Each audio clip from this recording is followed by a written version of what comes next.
How to add Google Tag Manager code in Next.js. Follow the instructions. Create a GTM account if you haven't already, and copy your GTM Container ID. You'll need the Next/script component, which is part of Next.js, to properly inject GTM scripts. Make sure your Next.js version is up to date. Open your _app.js or _app.tsx file and add the GTM script and Node.js fallback. To ensure GTM works for users with JavaScript disabled, add this in your _document.js or _document.tsx file.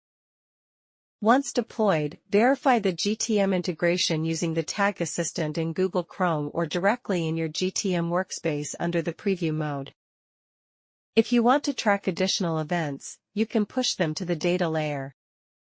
Thank you for watching.